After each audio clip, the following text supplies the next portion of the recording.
आज के हमारे लेक्चर का टॉपिक है diet, lifestyle and immunity during कोविड-19। तो इस लेक्चर को दो भागों में विभाजित किया गया है।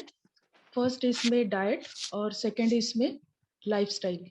तो डाइट के लिए डॉक्टर मोनाली वानखेड़े स्पीकर है, तो मैं उनका संक्षेप में परिचय करके दूंगी। डॉक्टर मोनाली वानखेड़े, इनका BAMS पुणे से हुआ है और यह आयुर्वेदिक कॉस्मेटोलॉजिस्ट एंड ट्राइकोलॉजिस्ट है। अभी ये आयुर्वेद पंचकर्म की प्रैक्टिस कर रहे हैं और कोविड पेशेंट को इन्होंने एलोपैथिक साथ साथ आयुर्वेदिक मेडिसिन से ट्रीट किया है और फिलहाल यहाँ नागपुर म्युनिसिपल कॉरपोरेशन में कोविड कंट्रोल मैनेजमेंट में कार्यरत है। तो मैं डॉक्टर मोनाली वानखेड़े से गुजारिश करूंगी कि वो अपने लेक्चर की शुरुआत करें। डॉक्टर मोनाली वानखेड़े। सभी को मैत्रीपूर्ण जय भीम। आज हम ये जो टॉपिक ले रहे हैं that is diet, lifestyle, immunity during कोविड-19। तो ये जो टॉपिक है मतलब जो डाइट पार्ट ये ले रही हूँ मैं, तो मैंने ऐसे देखा है कि बहुत सारे पेशेंट का मतलब जो कोविड पेशेंट है उनको डाइट की जो ये है डाइट की उतनी नॉलेज नहीं है या पेशेंट को वीकनेस आ रहा है। इस बेसिस पे पेशेंट को हेवी जो भी फूड है या कोई भी जो फूड है वो खिलाया जा रहा है। तो और मैंने ऐसे भी देखा है कि अभी जो प्रशासन में जो भी है मतलब आइसोलेशन सेंटर्स है या जो हॉस्पिटल्स है वहाँ पे डाइट के नाम पे मतलब जो भी पेशेंट का नाश्ता है, सुबह का जो ब्रेकफास्ट है उनका ऑयली ब्रेकफास्ट है उनका, या फिर हेवी ब्रेकफास्ट है जो उन्होंने नहीं खाना चाहिए। अगर पेशेंट को ऑलरेडी डिसीज है और उसमें आप फिर से इतना हेवी ब्रेकफास्ट उनको दे रहे हो या इतना हेवी खाना दे रहे हो, या मैंने एक जगह पे ऐसे भी पढ़ा था कि किसी की तो ये बर्थडे था, मतलब किसी लीडर का बर्थडे था और उन्होंने उस ओकेजन पे कोविड पेशेंट को जो पूरन पोली बोलते हैं, जो महाराष्ट्र की जो ज्यादा बनने वाली डिश है, महाराष्ट्र में बनने वाली डिश है ज्यादातर, आपको सभी को पता होगा, तो वो दिया था। तो ऑलरेडी वो हेवी है और घी के साथ या कोई भी जो भी उसके साथ बनता है उसके साथ देते हैं तो और भी हेवी हो जाएगा पेशेंट के लिए।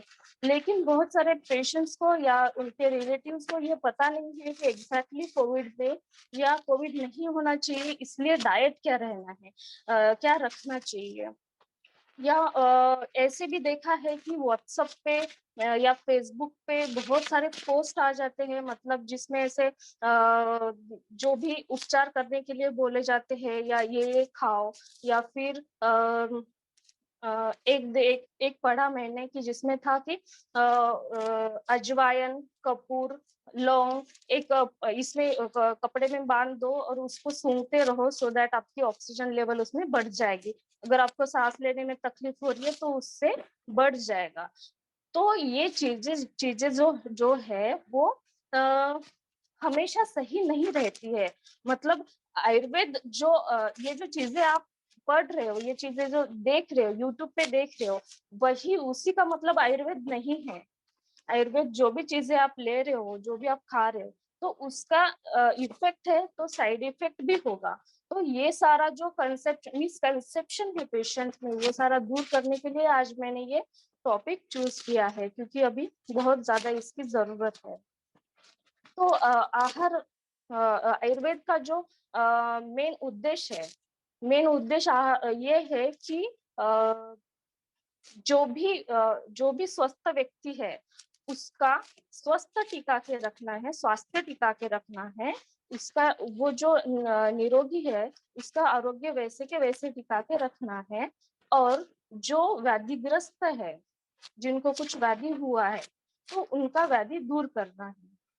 अभी हम जैसे देख रहे हैं कि इम्यूनिटी कैसे आएगी, तो इम्यूनिटी मेरे हिसाब से या ट्रीटमेंट जो भी आयुर्वेदा के हिसाब से ट्रीटमेंट 3 इसमें मतलब इसको हम बोल सकते हैं कि 3 चीजों की वजह से इम्यूनिटी आपकी बढ़ती है या कोई भी ट्रीटमेंट हो सकती है।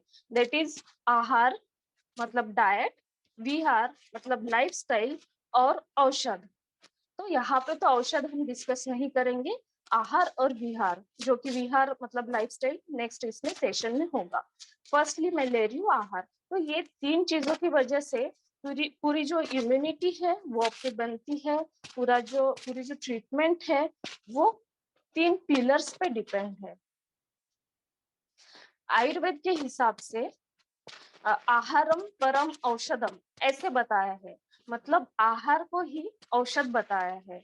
जो भी हम चीजें खा रहे हैं, अगर आप देख सकते हैं, मतलब अगर किसी दिन आपके खाने में कोई चीज ज्यादा हो गई तो दूसरे दिन उसका इफेक्ट, साइड इफेक्ट आपको देखने को मिलता है, और इफेक्ट भी देखने को मिलता है जो हमारा स्वास्थ्य टिका के रखता है। साइड इफेक्ट ऐसे कि अगर कोई ज्यादा हो गई तो आपको, मतलब कोई चीज ज्यादा खाने में आ गई तो आपको लूज मोशन हो सकता है या कुछ वोमिटिंग हो सकती है, ये उसका साइड इफेक्ट ही तो है ना।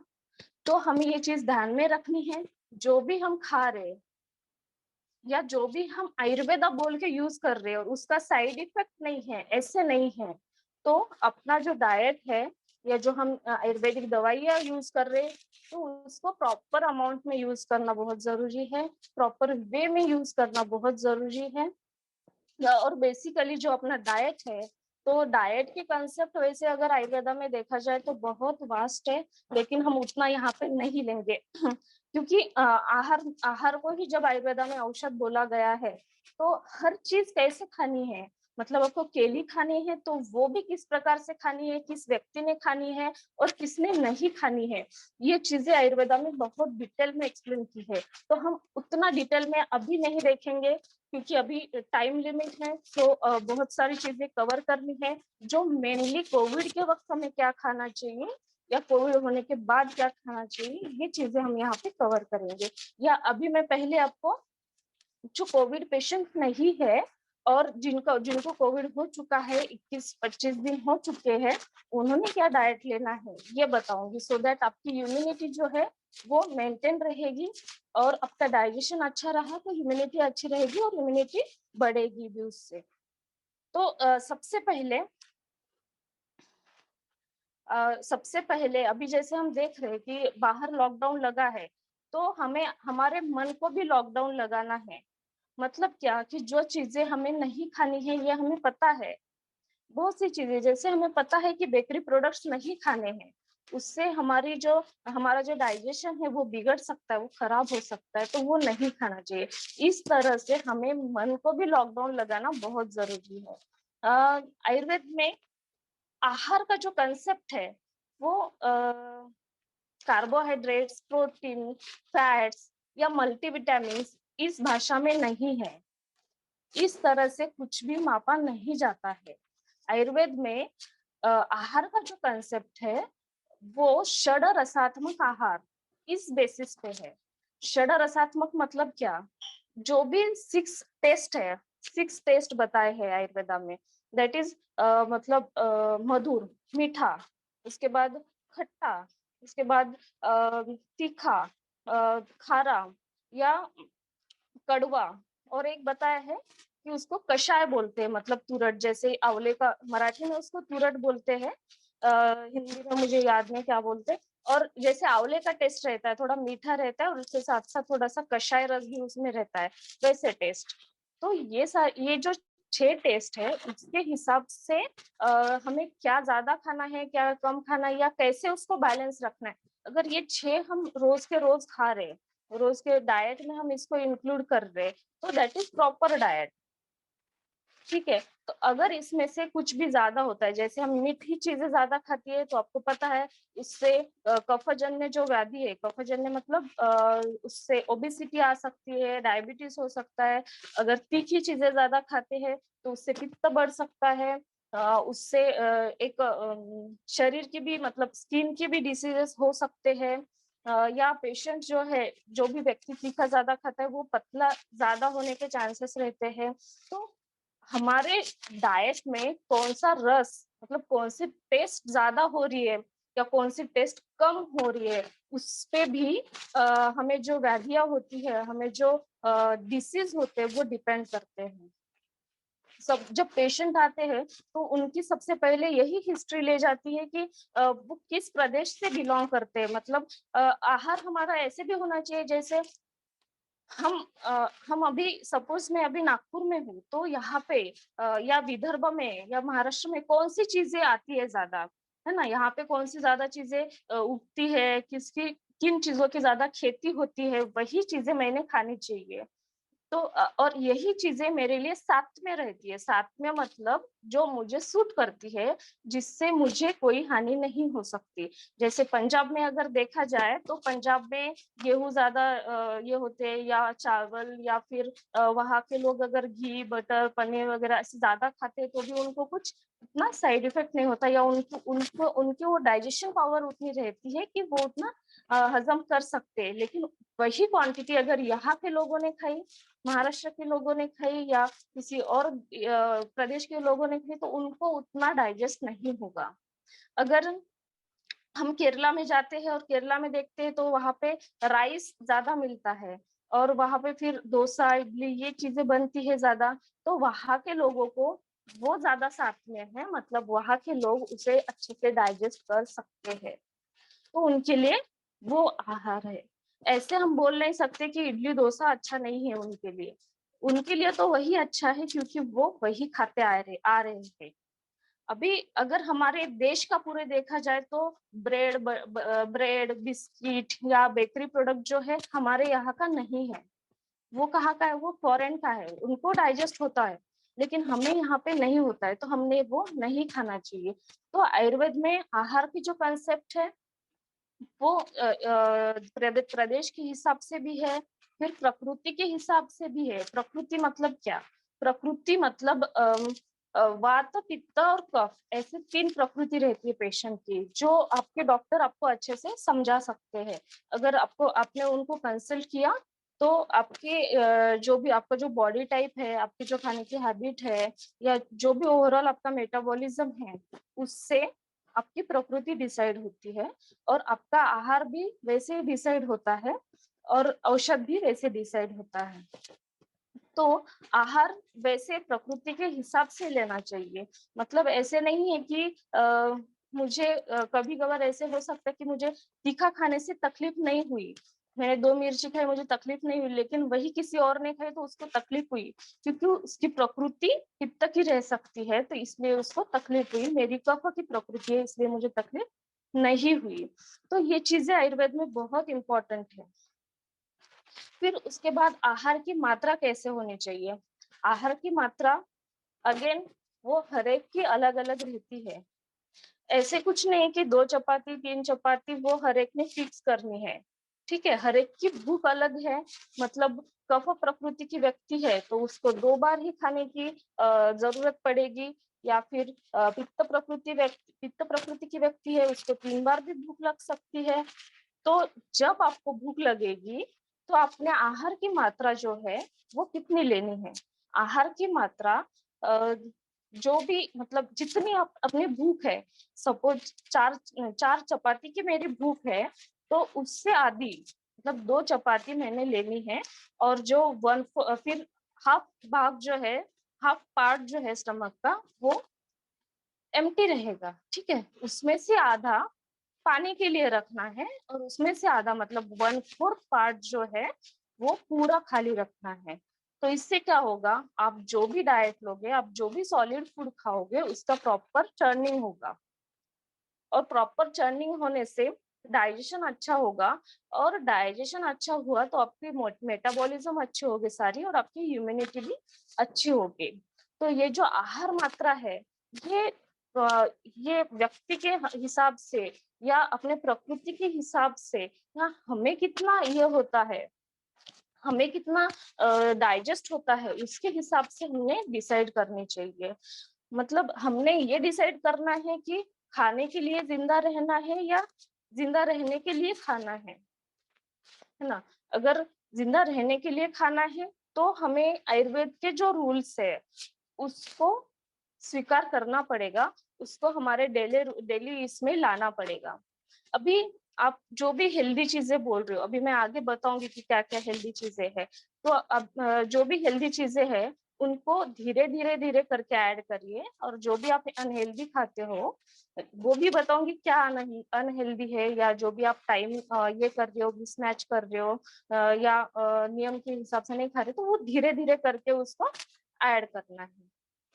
तो ऐसे करके मतलब टेपरिंग इसमें ऐड करना है, और टेपरिंग इसमें उसको कम करना है, जो भी चीजें अच्छी नहीं है उसको। तो ये भी एक आयुर्वेद का रूल है। अभी हमने ये डिस्कस किया कि आहार की मात्रा कितनी होनी चाहिए, आहार का टाइम क्या होना चाहिए। टाइम अगर देखा जाए तो ब्रेकफास्ट मतलब सुबह से अगर हम चालू करते हैं ब्रेकफास्ट, ये जो कंसेप्ट है ये आयुर्वेदा में कहीं पे भी नहीं है। ब्रेकफास्ट कब करना है? ब्रेकफास्ट जब आप बहुत ज्यादा वर्कआउट करते हो, या फिर ठंड के दिन है और आप सुबह सुबह उठे हो, आपने वर्कआउट किया है, जो भी दिनचर्या में बताया है, अभी मैम एक्सप्लेन करेगी ही कि दिनचर्या कैसे होनी चाहिए।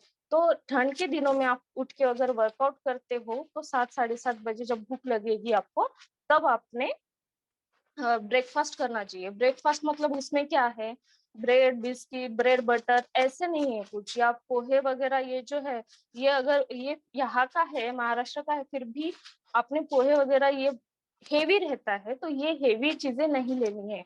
उसके बाद ब्रेकफास्ट को ये भी लिया जाता है मटकी, जिसको मोड आया हुआ मतलब जिसको मराठी में बोलते हैं कि मोड आलेले धान्य, बट वो भी नहीं लेना है क्योंकि वो ना तो बीज रहता है ना झाड़ रहता है, वो बीच में की कंडीशन रहती है, तो वो बहुत ज्यादा हेवी रहता है, वो भी ब्रेकफास्ट को नहीं लेना है। लेकिन जो डेली एक्सरसाइज कर रहे हैं उन्होंने कभी तो लिया, मतलब वीक में 2 बार वगैरह लिया तो ऐसे चलता है, उनको उसको वो डाइजेस्ट कर सकते हैं। तो ब्रेकफास्ट कब करना है? ठंड के दिनों में ही ब्रेकफास्ट करना है। और उसके बाद जब आपको भूख लगती है, या आप ब्रेकफास्ट में आप दूध भी ले सकते हो, दूध रात को नहीं लेना है, हमेशा दूध या फल जो भी है वो सुबह ही लेना है। तो तब आप दूध या फल ले सकते हो, दो में से एक ही लेना है, दोनों साथ में नहीं लेना है। उसके बाद जब आपको भूख लगती है तो भूख का टाइम क्या है, खाने का टाइम 11 से 1 बजे तक। 11 से 1 बजे तक ये जो टाइम है ये पित्त का टाइम रहता है। पित्त मतलब जो भी सिक्रेशन है बॉडी में, जो भी एसिड सिक्रेट हो रहे हैं उसका टाइम रहता है। सो दैट जब आपकी अग्नि अच्छी होगी, ठीक है, जैसे चूल्हा अगर अच्छे से ये हो गया है, उसको क्या बोलते हैं, चूल्हा अगर अच्छे से जलाना है तो सबसे पहले क्या देखते हैं हम कि वो प्रॉपरली मतलब सेट हुआ है क्या, उस पे फिर हम क्या डालेंगे, सबसे पहले अगर घी डाला, घी जैसे थोड़ा हेवी है तो वो अच्छे से और अच्छे से वो ये होगा, चूल्हा अच्छे से जल पाएगा। तो अगर अच्छे से चूल्हा हमारे अंदर का जला हुआ है तो उस पे फिर खाना डालना है, तो उसका डाइजेशन जो है अच्छा होगा। तो फिर सबसे पहले क्या लेना है उसमें भी, तो उसमें भी सबसे पहले मीठी चीजें, क्योंकि मीठी चीजें डाइजेशन करने के लिए हेवी होती है, इसलिए सबसे पहले डाइजेशन इजीली हो जाए इसलिए मीठी चीजें लेनी है। और उसके बाद जो भी आपको खाना है, जो भी हम आपके उधर का डाइट है, आपके प्रदेश का डाइट है, वो आप वहाँ पे ले सकते हो। तो ऐसे 11 से 1 बजे तक ये जो दोपहर का टाइम है ये फिक्स करना है। उसके बाद आपको अभी पित्त प्रकृति की व्यक्ति है तो उसको बाद में भी भूख लग सकती है, अगर उसको अच्छे से भूख लगती है तो उसने बाद में खाना लिया मतलब सेकेंड टाइम तो भी चलेगा। या फिर कफ प्रकृति की व्यक्ति है तो उसको ज्यादा भूख नहीं लगेगी तो डायरेक्टली शाम का खाना लेना है, मतलब रात का खाना। तो डिनर कब होना चाहिए? डिनर होना चाहिए सूर्यास्त होने के बाद या उसके पहले, मतलब उसका टाइम फिर भी पहले के इसमें आयुर्वेद में जो है वो सूर्यास्त बताया है, लेकिन प्रैक्टिकली अगर देखा जाए तो प्रैक्टिकली हमें उतना पॉसिबल नहीं है कि 6 बजे 6:30 बजे 7 बजे खाना खाए, तो आप थोड़ा सा एक्सटेंड करके 8 बजे भी उसको कर सकते हैं। सो दैट 8 बजे आपका खाना होता है, 2 घंटे के बाद आप सो जाते हो, तो उस 2 घंटे में आपका जो चर्निंग है डाइजेशन है वो प्रॉपर होगा, क्योंकि रात में वैसे भी डाइजेशन जो है वो स्लो हो जाता है। तो इसलिए आपको, आप जब 10 साढ़े 10 बजे सो रहे हो तो उसके 2 घंटे पहले आपका खाना हो रहा है, तो वो ज्यादा अच्छे से आपका डाइजेस्ट होगा। हमारी जो इम्यूनिटी है, तो इम्यूनिटी ओवरऑल डाइजेशन पे ही डिपेंड करती है। इसलिए डाइजेशन प्रॉपर होने के लिए ये जो टाइमिंग है या ये जो अमाउंट है खाने की, जो मात्रा मैंने बताई है, वो फिक्स करना या उसको प्रॉपर करना बहुत जरूरी है। और उसके बाद आयुर्वेद में ये भी है, या हम डेली इसमें अभी देखते हैं, पेशेंट में देखते हैं, या किसी के भी घर पे जाए तो विरोधी अन्न जिसको बोलते हैं, आयुर्वेद में विरोधी अन्न यह कंसेप्ट है। विरोधी अन्न या विरोधी आहार मतलब क्या कि कोई भी चीज किसी में भी मिक्स करके खाना, जैसे कि चिकन मटन अगर कोई खाता है, नॉनवेज खाता है, तो उसके साथ में दही मिक्स करके, दही और चिकन मटन एक साथ फ्राई करके या एक साथ उसको पका के खाने का। उसके बाद फ्रूट्स और दूध जो कॉमनली हम देखते हैं, जैसे मिल्क शेक्स को बहुत हेल्दी माना जाता है, लेकिन बेसिकली फ्रूट में जो सिट्रिक एसिड रहता है तो उससे दूध फटता है, इसलिए दूध और फल एक साथ कभी नहीं खाना चाहिए। फिर बनाना का जो ये मराठी में शिकरण बोलते हैं, वो बहुत ज्यादा फेमस है, लेकिन उससे भी स्लोली स्लोली पॉइजन जो है ये बॉडी में क्रिएट होते जाता है, तो वो भी नहीं खाना चाहिए। उसके बाद क्या, सुबह बहुत सारे लोग चपाती और चाय पीते हैं। चपाती और चाय मतलब चपाती और चाय खा सकते हैं, लेकिन उस चपाती में नमक नहीं रहना चाहिए। और फिर क्या, तो मच्छी के साथ दही या दूध, ये भी एक विरोधी अन्न ही है। और मच्छी के साथ जो दूध या दही जो खाते हैं, तो उसका तो रिजल्ट तुरंत देखने को मिलता है, फूड पॉइजनिंग होती है। और मोस्टली कोकण में ये बहुत ज्यादा होता है, क्योंकि वहाँ पे मच्छियाँ ज्यादा होती है, तो पेशेंट ऐसे खाते हैं, और फूड पॉइजनिंग की ये जो केसेस है वहां पे ज्यादा देखी जाती है। तो हमारे यहाँ पे हम फ्रूट और दूध ऐसे भी खाते हैं, तो ये जो है ये इधर ज्यादा होता है, तो इसको कंप्लीटली हमने अवॉइड करना है। अगर ये उसका उसका जो रिजल्ट है अभी नहीं देखने को मिला, तो भी कभी ना कभी मतलब 10 दिन बाद, 15 दिन बाद, महीने बाद या सालों बाद उसका रिजल्ट देखने को मिलता है, और उसका डायरेक्टली इफेक्ट फिर स्किन पे होता है। और डाइजेशन जो है वो भी उससे हैम्पर होता है, डाइजेशन भी उससे वीक होता है। इसके बाद ये जो मैंने बताया है, ये बेसिक चीजें हैं कि हमने क्या मात्रा रखनी है, क्या टाइम रखना है, क्या खाना नहीं है। ठीक है, ये जो पेशेंट पॉजिटिव नहीं है या जिनको हम अपनी इम्यूनिटी अच्छी रखनी है उनके लिए है। ठीक है, अभी जो कोरोना पॉजिटिव पेशेंट है तो उनके लिए क्या करना है। तो कोविड पॉजिटिव पेशेंट के लिए सबसे पहले तो मैं ये जो उनका जो डाइट है, ये 7 डेज और 7 डेज ऐसे 21 डेज का डाइट में हमेशा उनका फिक्स करती हूँ। तो सबसे पहले पहले 7 डेज जब भी आपको फीवर आता है ना, तो बहुत तब पेशेंट को भूख नहीं रहती, मतलब उनको खाने की इच्छा नहीं रहती, टेस्ट नहीं रहती, स्मेल कभी कभार रहता है, कभी कभार 2-3 दिन बाद स्मेल चला जाता है। तो उनको बॉडी ही खुद तब बताती है कि अभी पेट ही उनको बताता है कि अभी खाने की जरूरत नहीं है। अगर उनकी टंग देखी जाए तो उसपे पूरा व्हाइट कोट रहता है, इट मीन्स कि उनका डाइजेशन जो है वो पहले से ही प्रॉपर नहीं हुआ है और उनको खाने की जरूरत नहीं है। फिर भी पेशेंट के रिलेटिव हो या फिर जो भी साथ में है, उनको क्या लगता है कि इनको वीकनेस आया है, इनको फीवर है, तो उनको खाना देना चाहिए। तो यहाँ पे पेशेंट को खाने के लिए फोर्स बिल्कुल ना करे, ये सबसे पहले अवॉइड करना है। क्योंकि आयुर्वेद के हिसाब से कोई भी डिसीज होता है या स्पेशली जब फीवर आता है, तो वो आता है किस चीज से, जब डाइजेशन पावर अच्छी नहीं है। मतलब रोगाः सर्वे अपि मंदेग्नो ऐसे बोला है आयुर्वेद में। सारी जो डिसीजेस है वो आपकी पचन शक्ति कम होने की वजह से होती है। जब फीवर आता है तो ऑलरेडी पचन शक्ति कम है, ऑलरेडी अपने पेट को या अपने बॉडी को टाइम चाहिए उस डिसीज को डाइजेस्ट करने के लिए, और उसमें से अगर हम फिर से खाना डाल रहे हैं तो फीवर ऑब्वियसली बढ़ेगा। कभी कभार ये भी होता है कि फर्स्ट डे को फीवर रहता है पेशेंट को, बाद में 4-5 दिन नहीं रहता है, 5वें दिन फिर से स्टार्ट हो जाता है। तो ये किस चीज से, क्योंकि क्या होता है पहले दिन फीवर आके चला जाता है, लेकिन जो 4-5 दिन रहते हैं बाद में के, तो उसमें उसका डाइट जो है हेवी डाइट रहता है, या दूध दूध फिर ताकत आनी चाहिए, इसलिए एग्स रहते, फ्रूट्स रहते, उससे क्या होता है उसका जो डाइजेशन है वो हैम्पर हो जाता है, डाइजेशन उसका वीक हो जाता है और उसको 5वें दिन फिर से बुखार आ जाता है। तो हमें सबसे पहले ये ध्यान में रखना है, मेन इम्पोर्टेंट रूल है ये, जब भी फीवर आता है पेशेंट को तो उसको खाने की इच्छा नहीं रहती है तो उसको खाना नहीं देना है।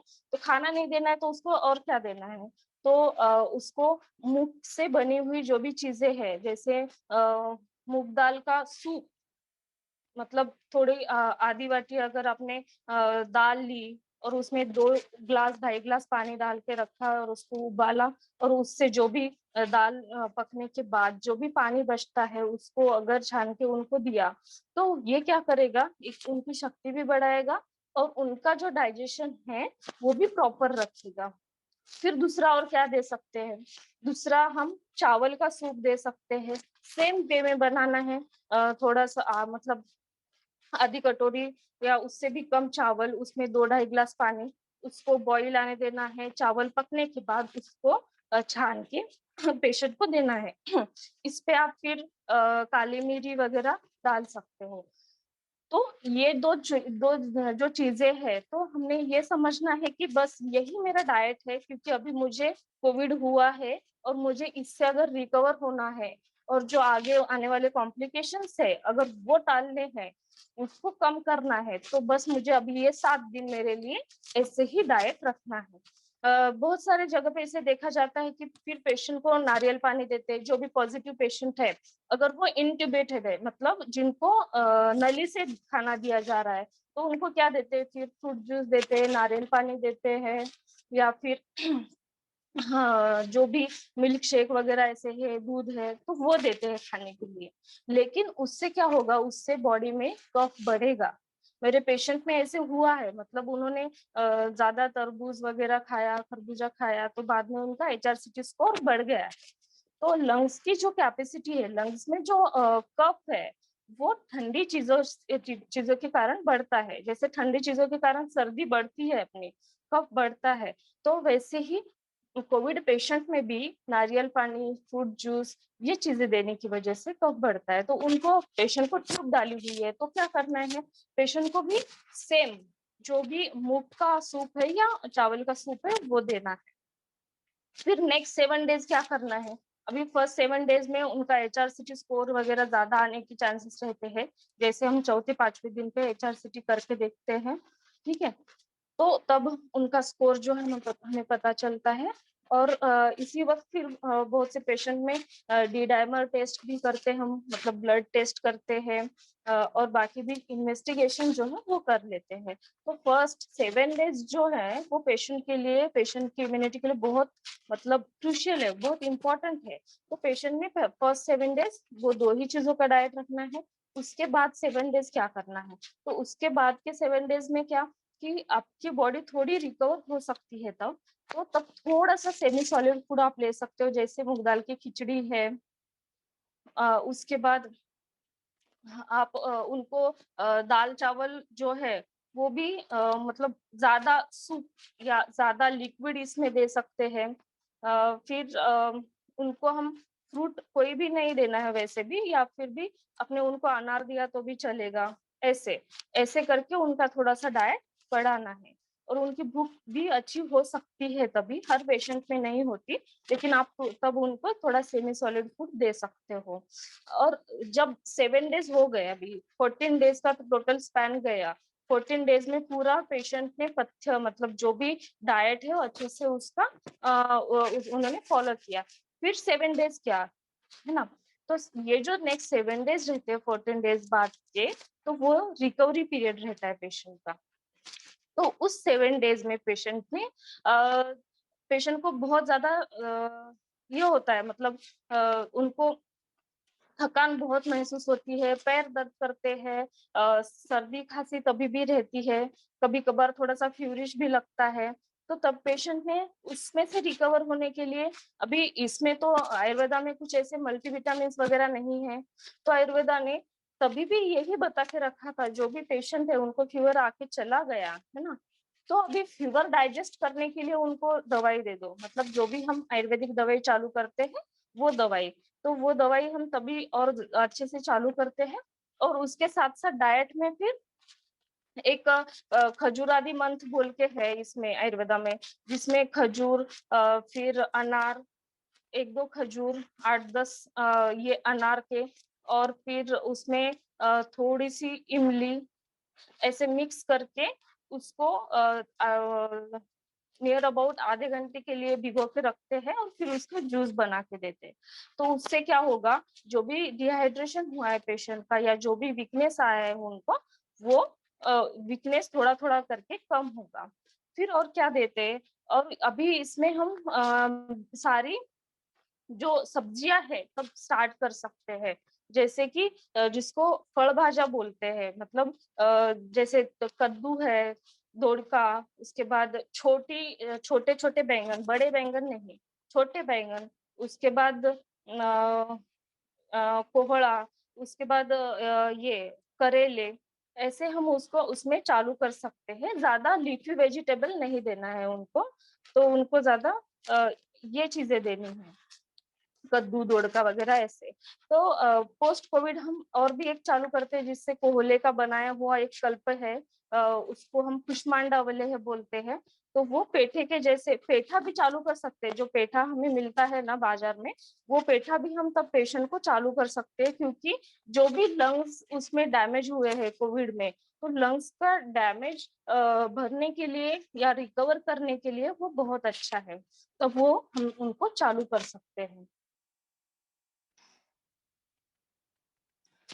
तब हम उनको चालू कर सकते हैं। उसके बाद पेशेंट जब हमें लगता है कि रिकवर हो रहा है ना, तो फिर भी उनको दही, चीज, पनीर ऐसे नहीं देना है, या उनको तभी के तभी कोई भी फ्रूट्स ऐसे चालू नहीं करना है। अनार आप दे सकते हो, और ड्राई फ्रूट्स में अगर देखा जाए तो ड्राई फ्रूट्स में आप काले मनु के दे सकते हो उनको, अंजीर दे सकते हो, पिस्ता दे सकते हो, काजू बादाम नहीं देना है, वो फिर भी डाइजेशन के लिए हेवी रहता है।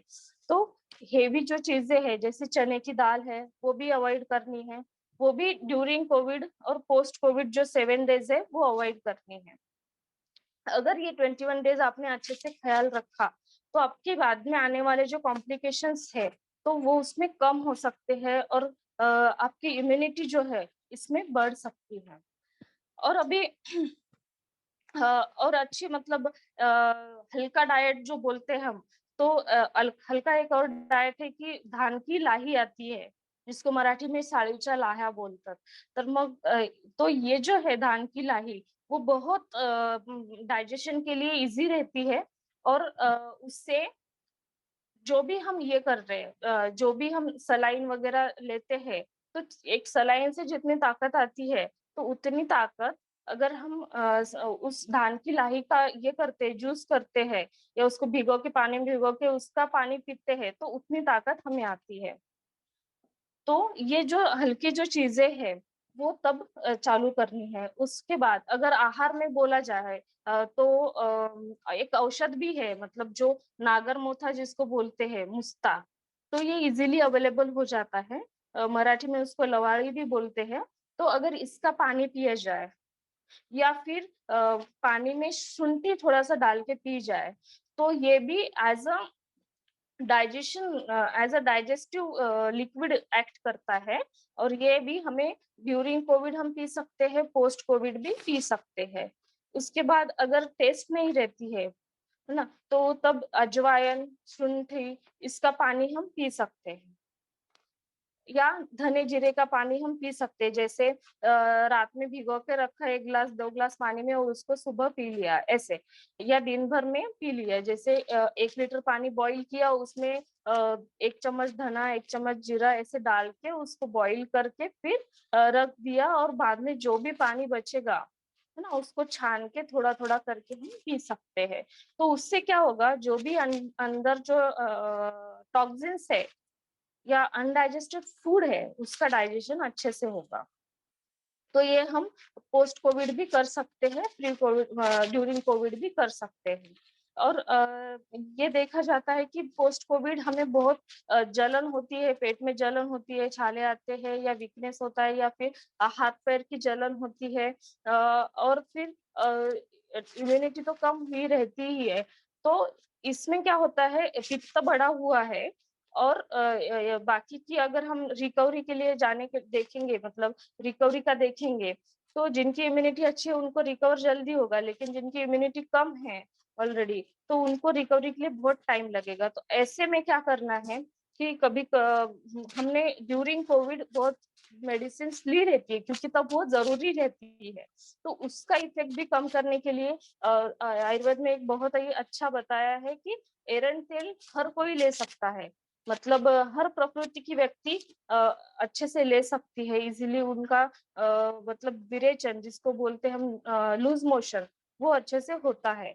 तो इसको कैसे लेना है, इसको आप एक तो मॉर्निंग में ले सकते हैं 25 ml या 30 ml, और फिर 12 बजे तक कुछ नहीं खाना है। 12 बजे आपने डायरेक्टली खिचड़ी खानी है मूंग की। तो ऐसे ऐसे करने से क्या होगा, 12 बजे तक आपको 2-3 लूज मोशन हो जाएंगे। और उसके बाद आपके लूज मोशन होने के बाद आपके जो लीवर की ये है, लीवर का मेटाबॉलिज्म, लीवर में जो मेटाबॉलिज्म होता है या लीवर की जो ताकत है वो बढ़ेगी, और आपके डाइजेशन की पावर भी बढ़ेगी तब उसकी वजह से। ऐसे अगर वीकली 2 बार भी किया जाए पोस्ट कोविड, तो भी बाकी की भी चीजें जो है, जैसे अभी म्यूकरमाइकोसिस का निकला है ना, म्यूकरमाइकोसिस की भी चांसेस जो है वो कम रहती है। और म्यूकरमाइकोसिस नहीं होना चाहिए, या पोस्ट कोविड जो सिम्टम्स दिख रहे नहीं होना चाहिए, तो उसके लिए ये जो चीजें है, जैसे कफवर्धक आहार जिसको बोला है आयुर्वेद में, जो भी अभी मैंने बोला कि ये नहीं नहीं नहीं खाना है, तो वो इसको अगर अवॉइड किया और जितना भी हल्का फूड हम ले सकते हैं उतना हल्का फूड लिया, तो श्योरली आपके बाद में कोई कॉम्प्लिकेशंस कम होंगे, और आपको मतलब जल्दी से आप रिकवर हो जाएंगे उसमें से। फिर अभी काढ़े की भी बात की जाए, तो हम अभी फेसबुक पे या व्हाट्सएप पे देख रहे हैं कि बहुत से काढ़े बताए जाते हैं, लेकिन काढ़ा ऐसे ही नहीं लेना है। काढ़ा भी आपको अफेक्ट कर सकता है, मतलब उसके भी साइड इफेक्ट हो सकते हैं अगर ज्यादा मात्रा में लिया जाए तो काढ़ा लेते वक्त प्रकृति के हिसाब से आपके डॉक्टर को पूछ के ही उसको लेना है। अभी जो भी है, दालचीनी है, काले मिरे है, लौंग है, फिर इधर का काढ़ा, मतलब यहाँ इस गांव का काढ़ा, उस गांव का काढ़ा बहुत बहुत फेमस हो चुके हैं, लेकिन उसके जो साइड इफेक्ट्स है वो भी बाद में देखने को मिले हैं। तो अगर आप अपने प्रकृति के हिसाब से डॉक्टर से कंसल्ट करके लेते हैं, तो श्योरली वो आपको बहुत अच्छे से आपकी इम्यूनिटी बढ़ाएगा। और एक और नींबू नींबू बहुत खाया जाता है। तो नींबू खाने के लिए भी, मतलब विटामिन सी के लिए अगर आप नींबू खा रहे हो, तो विटामिन सी उसमें से तो मिलेगा, लेकिन उसके साथ साथ अगर आपकी ऑलरेडी कफ प्रकृति है तो कफ भी बढ़ेगा। और बाद में जो 2-3 महीने अगर आप नींबू लोगे, तो उसका अपने बोन्स पे भी इफेक्ट होता है, साथ साथ अपने हेयर पे भी इफेक्ट होता है। बाद में पोस्ट कोविड ऐसे पेशेंट बहुत देखे जाते हैं कि जिनको बहुत हेयर फॉल हो रहा है, या 2-3 महीने नींबू का पानी पिया सुबह उठ के और बहुत बाद में हेयर फॉल हो रहा है, बहुत हाथ पैर दर्द कर रहे, तो ये उसका साइड इफेक्ट है। तो उसकी जगह पे बहुत सारे अल्टरनेटिव चीजें हैं, जैसे कोकम शरबत है, या आंवला है, जो आप आंवला एक रोज खा सकते हो। और आंवला खाने से कोई भी साइड इफेक्ट नहीं होता है, कोई भी मतलब उसमें से कफ वगैरह नहीं बढ़ता है।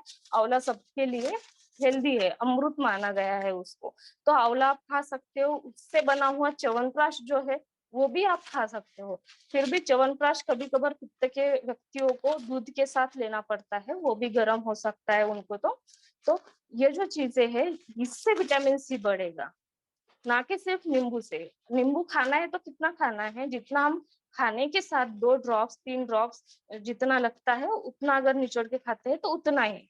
एक एक नींबू रोज नहीं खाना है, ठीक है। और इसके बाद thank you so much doctor Monali Wankhede. अभी हम लाइफस्टाइल की तरफ बढ़ेंगे। तो इसके लिए मैं डॉक्टर स्नेहल सोनुले जो है, इनका मैं इंट्रोडक्शन देना चाहूंगी। इनका बीएमएस पुणे से हुआ है और इन्होंने मास्टर्स डिग्री ली है क्लिनिकल रिसर्च में केईएम हॉस्पिटल से ली है। और यह आयुर्वेद प्रैक्टिशनर है, गर्भ संस्कार और योगा कंसल्टेंट है। और यह प्योर आयुर्वेदिक मेडिसिन की प्रैक्टिस काफी सालों से कर रही है। और एट प्रेजेंट जो है ये सम्यक आयुर्वेदिक क्लिनिक और जो गर्भ संस्कार केंद्र है नवी मुंबई में कार्यरत है। और यह जो है गर्भ संस्कार के ऑनलाइन क्लासेस भी लेती है। और Ayurveda consultant new Bombay hospital में नवी मुंबई में भी कार्यरत है। तो मैं डॉक्टर स्नेहल सोनुले से गुजारिश करूंगी कि वो अपना लेक्चर शुरू करें। Doctor Snehal Sonule. Thank you, Dr. Sandhya, for a nice introduction.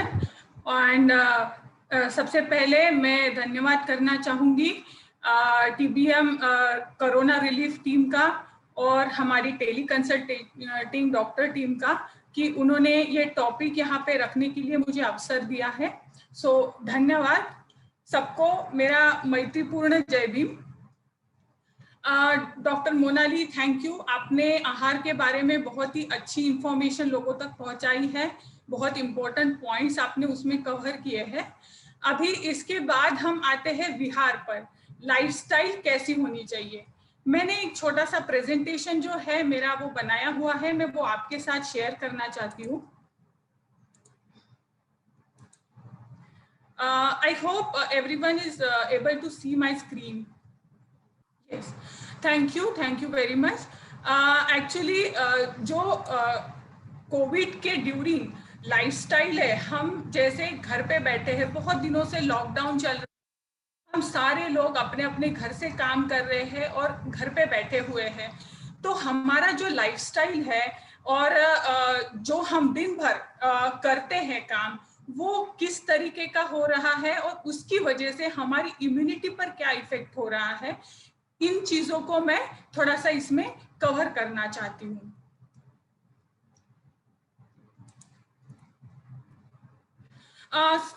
सबसे पहले तो ये जो है आयुर्वेदा का मेन उद्देश्य, ये डॉक्टर मोनाली ने कवर किया है। इसका हमारे इसमें ये श्लोक आया है, इससे रिलेटेड स्वास्थ्य से स्वास्थ्य रक्षणम आतुरस्य विकार प्रशमनम। सबसे पहले आयुर्वेद इन चीजों पर ध्यान देता है कि जो स्वस्थ व्यक्ति है वो स्वस्थ ही रहे, उसकी स्वास्थ्य मेंटेन रखे। उसके लिए हमें क्या क्या करना चाहिए और फिर अगर उसमें डिसीज आते हैं किसी वजह से तो वो दूर कैसे करें। हेल्थ का मतलब क्या है? Health is a state of complete physical, mental, social and spiritual wellbeing.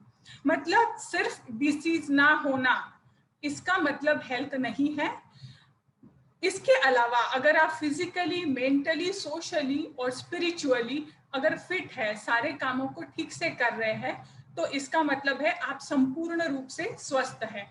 तो इस तरीके का जो स्वास्थ्य है वो कैसे हम रख सकते हैं, वो बहुत अच्छी तरह से इसमें समझाया गया है। जो हेल्थ स्वास्थ्य रक्षण है, उसके लिए दो तरह की चीजें दी गई है, दिनचर्या और ऋतुचर्या। दिनचर्या मतलब हमें दिन भर में सुबह से लेकर रात तक हमें क्या क्या एक्टिविटीज करनी चाहिए, हमें कैसे उठना चाहिए, क्या क्या करना चाहिए, क्या हमारे शरीर के लिए हितकर है, ये सब कुछ इसका वर्णन किया गया है।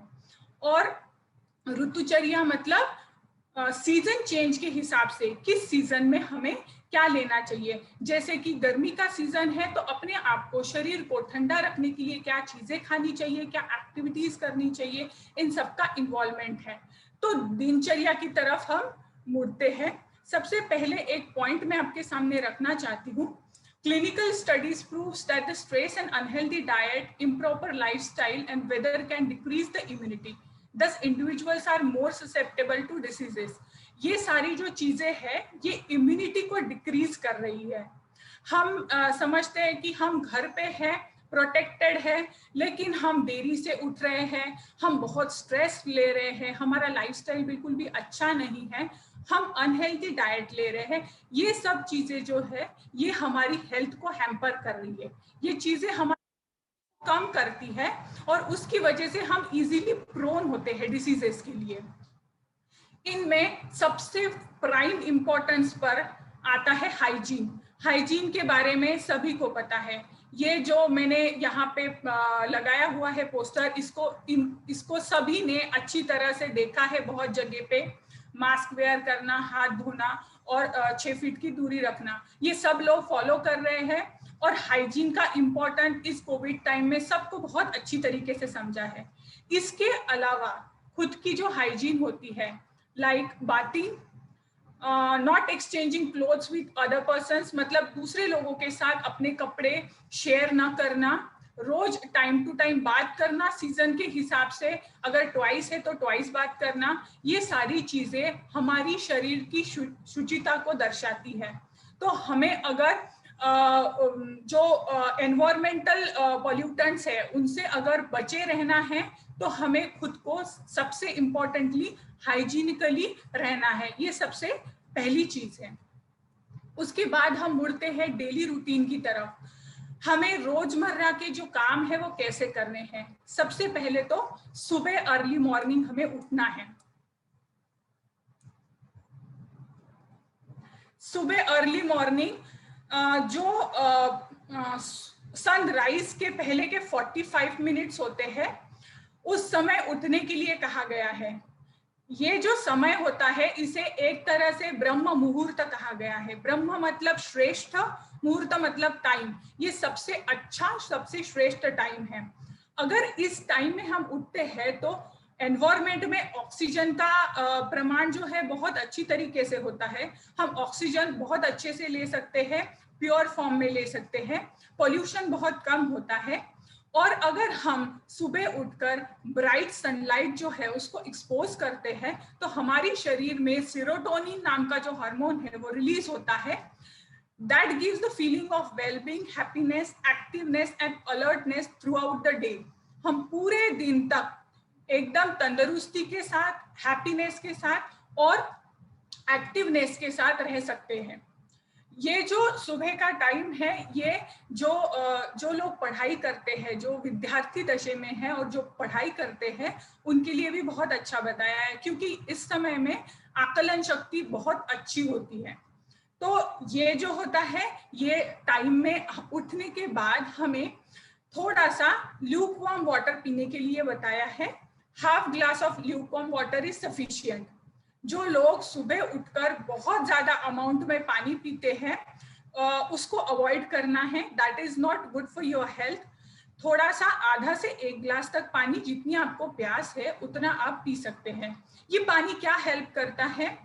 It flushes out the toxins from your body and stimulate your digestive system. सबसे पहले जब आप उठते हैं तो आपके बॉडी में एक्यूमुलेटेड टॉक्सिन्स ये फ्लश आउट करेगा और आपकी डाइजेस्टिव सिस्टम को एक्टिवेट करेगा। जैसे आपने डॉक्टर मोनाली के भी सेशन में बार बार सुना होगा, पचन, डाइट, आहार, इन सबको क्यों इंपॉर्टेंस दिया गया है? क्योंकि सारे डिसीजेस, सारे रोग की जड़ बताया गया है कि हमारी पचन शक्ति खराब होना या उसमें बिगाड़ आना, ये मूल कारण होता है। तो हमें इसको ठीक रखने का पूरा प्रयास करना है। तो दिन भर में हमारी एक्टिविटीज ऐसी होनी चाहिए जिससे कि हमारा डाइजेस्टिव सिस्टम जो है वो प्रॉपरली फंक्शन करता रहे। उसके बाद फ्रेश होना है। Fresh in the sense evacuation of your bowls. आपको वॉशरूम जाकर फ्रेश होना है, आपको मल विसर्जन के कार्य करना है। उसके बाद ही आपने दिन भर के जो कार्य है उसके लिए शुरुआत करनी है। बहुत सारे लोग ये करने से पहले एक्सरसाइज या योगा करने की कोशिश करते हैं, उनको उसकी वजह से शरीर को हानि ही पहुंचती है। और एक तरीके से सुबह सुबह अर्ली मॉर्निंग अपने आप से मल विसर्जन हो जाना, ये एक तरीके से आपका स्वास्थ्य अच्छा है इसका संकेत होता है।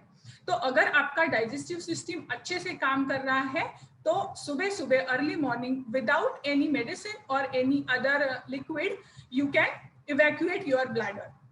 ये सबसे इंपॉर्टेंट चीज। उसके बाद जो हम और हाइजीन की हमारी बाकी एक्टिविटीज होती है, ब्रशिंग वगैरह, उसके बाद टर्मरिक, स्फटिका, स्फटिका मतलब फिटकरी, हल्दी और सेंधा नमक, इनको सरसों के तेल में मिलाकर गम्स पे और टीथ में अप्लाई करने के लिए बोला है।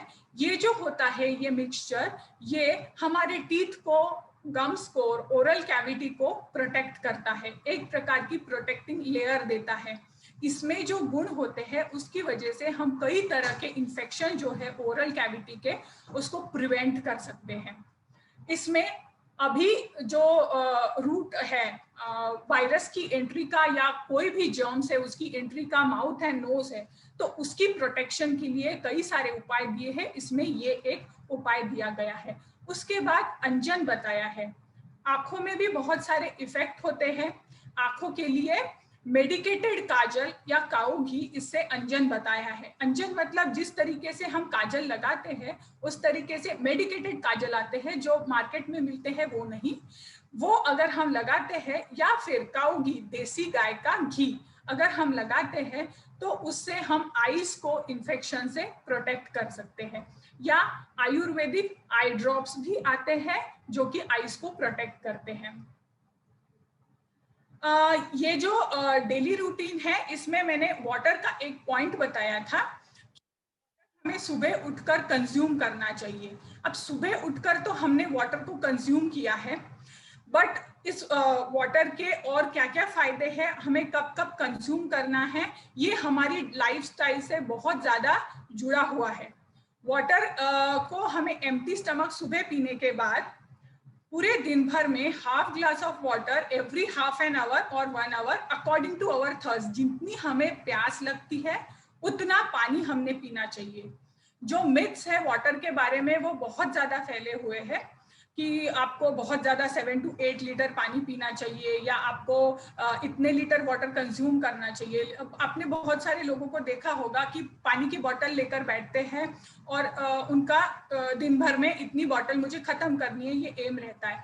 तो ये सारी चीजें जो है ये हमारे डाइजेशन को हैम्पर करती है, हमारी हेल्थ को डिटोरिएट करती है। तो हमें इन चीजों में इंडल्ज नहीं होना है। हमें ये याद रखना है कि प्यास लगती है उतना पानी पीना है। खाने के आधा घंटा पहले आधा घंटा बाद में हमें पानी पीना थोड़ा सा अवॉइड करना है। और हमें ड्यूरिंग द मील्स, मतलब जब हम खाना खा रहे हैं तब हम आधा से 1 कप तक का lukewarm water sip by sip पी सकते हैं, जिससे कि हमारा डाइजेशन भी अच्छा होगा और हमें जो इंडाइजेशन की प्रॉब्लम है उससे हम दूर रहेंगे, हमारा खाना अच्छे से पच जाएगा। Always drink water bye sitting, जब हम बैठे हुए हैं उस कंडीशन में हमने पानी पीना है, खड़े होकर पानी नहीं पीना है। कोई लोग ऊपर से बॉटल से पानी पीते हैं, उसकी वजह से एयर भी एनगल्ब होती है पानी के साथ, जो एयर अंदर स्टमक में जाकर पेन इन एब्डोमेन, वोमिटिंग, इन सारी चीजों को क्रिएट करती है। तो हमें ये भी अवॉइड करना है।